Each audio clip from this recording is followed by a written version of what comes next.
जय जीतवाहन भगवान, सभी के बाल बच्चों का आप रक्षा कीजिए, सबका सौभाग्य भाग बनाए रखें, यही कामना करते हुए जितिया व्रत में सुनने वाली सबसे प्रसिद्ध चीलों और सियारों की कथा हम शुरू कर रहे हैं। सबसे पहले मैं आपको ये बोलना चाहूँगी कि कोई भी वीडियो आप देखते हैं कथा का, तो कथा आप पूरा सुनिए, अच्छा या बुरा जब आप सुनिएगा तब आपको अच्छा लगेगा, लेकिन कथा अधूरा मत छोड़िए। आपने देखा होगा कोई भी पूजा का कथा में आप बैठते हैं तो पूरा कथा सुनकर ही उठने के लिए पंडित जी या घर के बड़े बुजुर्ग आपको कहते हैं। इसलिए सभी से विनती है कि कथा पूरा सुनने की कोशिश कीजिएगा। जय भोलेनाथ दोस्तों, मैं मंजू कुमार अपने शिव परिवार चैनल में आप सबका दिल से स्वागत करती हूँ। तो चलिए दोस्तों, आज हम इस वीडियो में आपको जितिया व्रत की गांव घरों में सुनाई जाने वाली सबसे प्रसिद्ध पुरानी सीलों और सियारों की कथा सुनाती हूँ। जो माताएं बहनें जितिया का व्रत करती हैं वो ये कथा ज़रूर सुनती हैं और सुनना भी चाहिए, क्योंकि कथा सुनकर ही पूरा फल प्राप्त होता है। तो चलिए कथा शुरू करते हैं। नर्मदा नदी के तट के पास एक कंचनवटी नाम का नगर था। कंचनवटी नगर का राजा मलय केतु थे। नदी के पश्चिम दिशा की ओर एक मरुस्थल भूमि थी, जिस मरुस्थल को लोग बालूवटा के नाम से भी जानते थे। वहाँ पर एक बहुत विशाल घना पाकर का पेड़ था। उसी पेड़ पर चील रहती थी और नीचे खोदर में सियारन रहती थी। चील और सियारन दोनों पक्की सहेली थीं, हमेशा एक साथ रहती थीं। चील और सियारन ने एक बार सोचा कि हमें भी जितिया का व्रत करना चाहिए। फिर जब जितिया का पावन पर्व आया तो दोनों ने संकल्प लेकर एक साथ जितिया का व्रत किया। चीलों और सियारों दोनों ने जितवाहन भगवान की पूजा सच्चे मन से की और निर्जला व्रत रखा। जिस दिन सियारन और चील ने व्रत रखा था, उसी दिन नगर के एक बहुत बड़े व्यापारी की मृत्यु हो गई थी। उस व्यापारी का दाह संस्कार उसी मरुस्थल भूमि पर किया गया था जहाँ पर चील और सियारन रहती थी।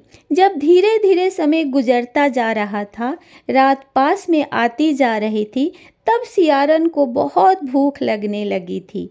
जब सियारन ने मुर्दा देखा तो वो खुद को रोक नहीं सकी और उसने मुर्दे को खा लिया, जिसके कारण उस सियारन का व्रत टूट गया था। परंतु चील ने अपना व्रत नहीं तोड़ा था। हड्डी खाते समय कटकट की आवाज़ आने पर चील ने पूछा कि हे सहेली, कैसा आवाज़ आ रहा है?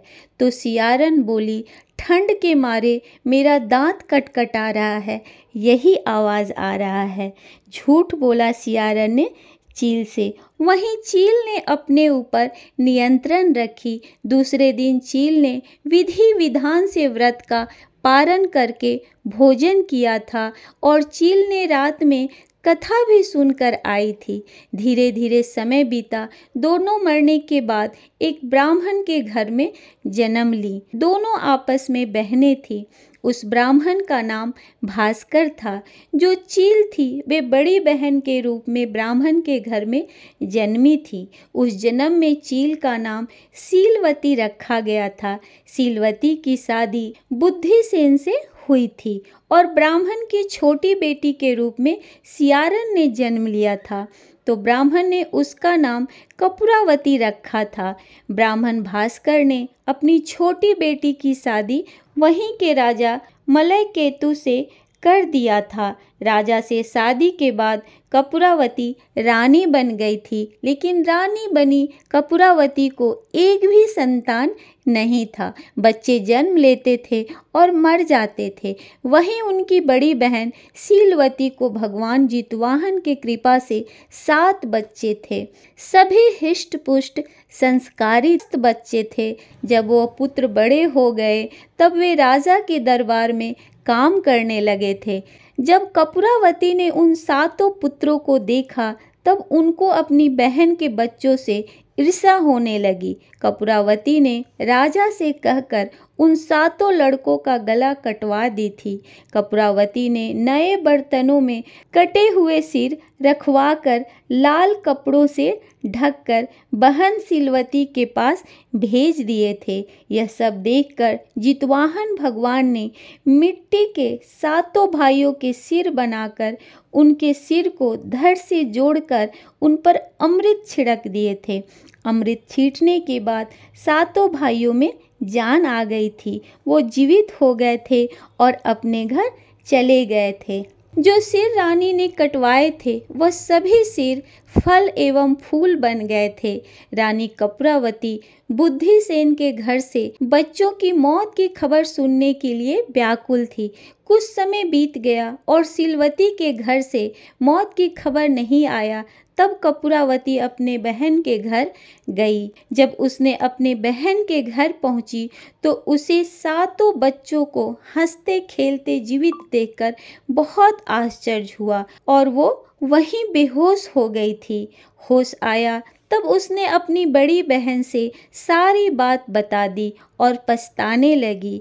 कपूरावती अपनी बहन से गलती की क्षमा मांगने लगी। भगवान जितवाहन की कृपा से सीलवती को अपने पूर्व जन्म की कहानी याद आ गई थी और सीलवती कपूरावती को उस पेड़ के पास ले गई और उस पेड़ की पूरी कहानी बता दी कि कैसे पूर्व जन्म में वो चील सियारन थी, जितिया का व्रत की थी। उस व्रत को सीलवती ने विधि विधान से पूरा किया था, लेकिन कपूरावती ने व्रत को खंडित कर दिया था।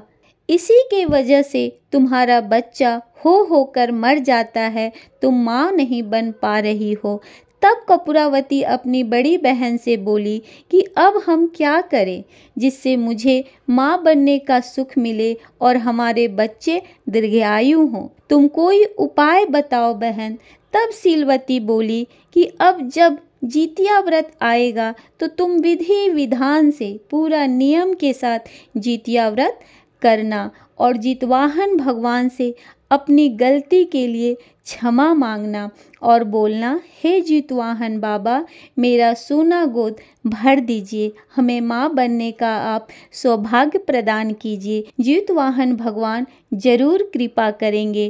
फिर जब जितिया का व्रत आया तो कपूरावती ने अच्छे से नियम धर्म से व्रत की। व्रत के प्रभाव से उसका गोद भर गया और कपूरावती इस संसार का सब सुख भोगी। तो हम लोग भी जितवाहन भगवान से कहते हैं कि हे जितवाहन बाबा, जैसे सीलवती के बच्चों को अमरता का वरदान दिए उसी प्रकार हमारे बच्चों को भी अमर कर दीजिए। और जैसे कपूरावती के सूने गोद को जिस तरह आपने भरा उसी प्रकार जिस भी बहन बेटी का गोद सूना है, गोद खाली है, उन सब का गोद भर दीजिएगा। जितवाहन बाबा अपनी कृपा हम सभी भक्तों पर बनाए रखिएगा।